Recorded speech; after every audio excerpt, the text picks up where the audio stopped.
Prontos para mais uma aula? Então vamos lá? Eu quero contar para vocês o porquê que eu resolvi fazer esse curso, embora alguns já tenham vindo de um vídeo que eu já fiz explicando, contando uma parte da minha história. Eu acho que é importante eu falar disso no corpo do curso. Por quê? Porque, de repente, lá para frente, na próxima aula ou na outra, você vai ter a sensação de que eu sou uma pessoa machucada pela igreja, ou de que eu fui perseguido por liderança, ou porque eu desviei, ou porque coisas desse tipo. Não, eu não sou essa pessoa, tá? Então, esse curso, meu intuito não é falar mal de instituições, não é falar mal de pastores, porque eu venho desse mundo, né? Minha família toda é de pastores, meus tios, se não 100%, 90% deles são do pastorado, vamos dizer assim. E primos e tios, e se eles não são pastores, eles trabalham na igreja, exercem cargos, enfim, né? Sou desse mundo, eu nunca me desviei, não sou machucada pela religião, não sou machucada pela igreja, nem pela instituição, nunca fui perseguida, nem nada assim. Mas esse curso ele tem o intuito do quê? De esclarecer alguns pontos cegos. Por quê? Mesmo eu tendo a plena convicção do amor de Deus sobre a minha vida, mesmo eu tendo um relacionamento bom com Deus, mesmo eu tendo uma família que me estruturava, né, que me deu base em todos os aspectos, os meus pais, eles vêm de um casamento funcional, os pais do meu pai vêm de um casamento funcional, e a minha mãe já vem de uma geração onde o casamento da mãe dela já era funcional. Embora a história pregressa da minha avó registrou ali um abandono, uma quebra de contrato matrimonial, tá? Por que eu tô dizendo isso? Algumas aulas lá pra frente nós vamos falar sobre sistemas, tá? E você vai entender como que isso afeta, como que isso impacta a tua vida, as suas escolhas, o seu padrão de escolhas, porque as pessoas, elas têm um padrão de escolhas. Nós vamos aprender tudo isso, tá? Então, eu 14 anos eu já era líder em igreja, mas eu sempre tive aquela sensação de que parecia que a vida das pessoas que não servem a Deus eram mais fáceis do que a minha vida, né? Eu tive várias chances de experimentar coisas no mundo e eu optei naquele momento por não experimentar. Para vocês terem uma ideia, eu fazia inglês numa escola que todas as sextas-feiras, aliás, eles começavam esse sorteio a partir da quarta, né? Porque quem fazia aula de segunda e quarta ou de terça e quinta, então da quarta já começava. Mas sexta-feira era o dia principal de sorteio de entradas para uma balada que tinha na cidade, né? Então tinha a matinê, que era para galera criança assim, pré-adolescente, e depois tinha para os jovens mais à noite. E vocês não acreditam, mas toda semana eu ganhava pelo menos uma entrada grátis. Então imagina, uma entrada que custasse naquela época uns R$35, tinha, dependendo da programação, podia valer até mais. Tinha semana que eu ganhava 2 entradas. E tinha semana que não só eu ganhava, o meu irmão também ganhava. Então, o que eu fazia? Eu ainda não pegava esses ingressos, mas o meu irmão, ele era mais esperto do que eu. Ele rasgava, ele aceitava, ele pegava, e se alguém quisesse dar para ele, também pegava. Ele rasgava e jogava fora, porque ele falava assim, se isso não presta para mim, não presta para ninguém. Eu não tinha esses insights nessa época, porque eu acho que eu era, né, eu sempre fui mais voadinha. Mas, por que eu tô falando isso? Oportunidades não faltaram. E eu olhava pra galera perto de mim, todo mundo, né, saindo com todo mundo, bebendo, embora eu não seja contra beber, mas, né, tem as ressalvas. Eu cresci com essa sensação. Isso acentuou muito mais depois que eu casei, porque eu casei com o Mando Script e tudo certinho, tudo lindo, tudo maravilhoso. Nunca me desviei da igreja e ainda assim eu enfrentei alguns problemas no meu casamento, no início do meu casamento. E o que eu quero que você entenda é que nós teremos problemas sempre teremos esses problemas. Mas o que nos torna mais tranquilos, vamos dizer assim, é como a gente lida com esses problemas. E E não é porque eu fiz tudo certinho que de repente eu vou colher o fruto da forma que eu quero. Porque na minha cabeça, o fazer certinho me dava um voucher para eu sacar um casamento pleno, vamos dizer assim. E isso não acontecia. O fato de eu andar em santidade me daria o direito de não ter esses questionamentos na minha cabeça. E não é assim que funciona. Por quê? Porque a gente vai fazendo escolhas baseadas em quê? Na forma como nós funcionamos, na forma como nós vemos o mundo e na forma como o nosso sistema nos moldou.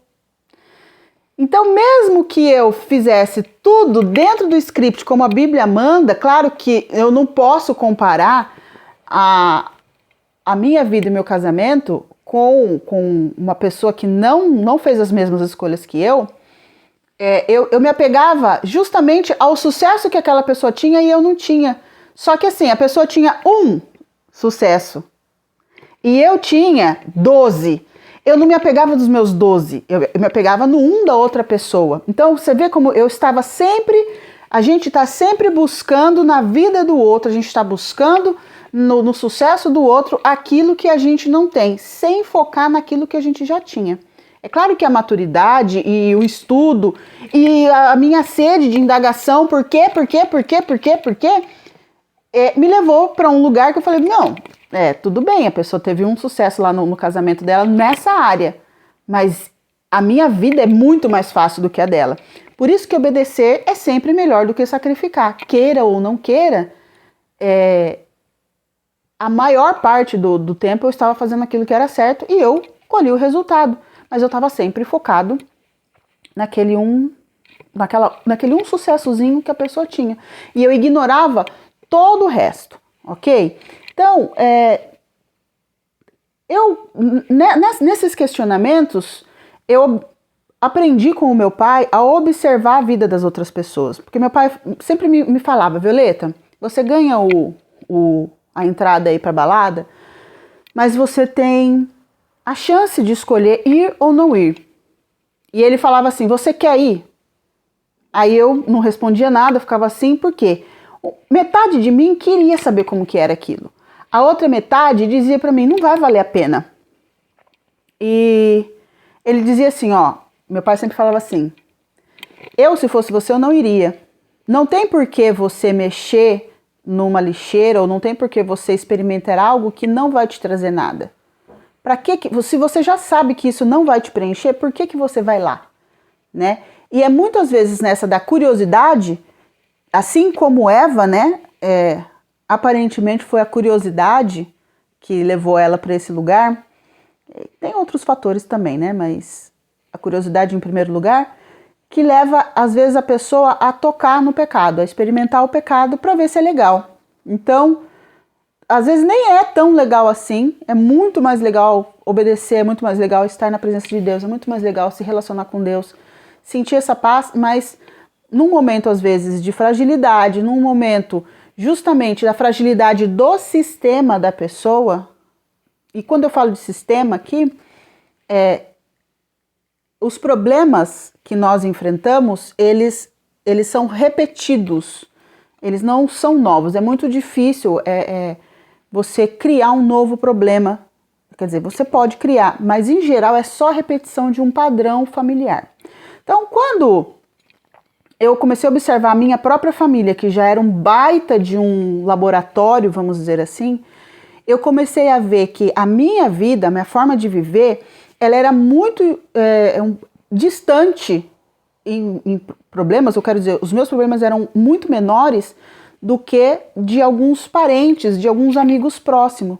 E eu me indagava por que também às vezes eu tenho certos privilégios e eles não têm. Se tá todo mundo na igreja, se tá todo mundo vivendo com Deus, se tá todo mundo se desenvolvendo espiritualmente, por que fulano tem muito mais propensão a experimentar droga e nem aparece oportunidade para mim? Para você ter uma ideia, ninguém nunca me ofereceu drogas. Ninguém nunca avançou na minha direção para tentar um assédio, não assédio, um abuso, por exemplo. Porque assédio a gente recebe, né? E depende de como você lida com isso.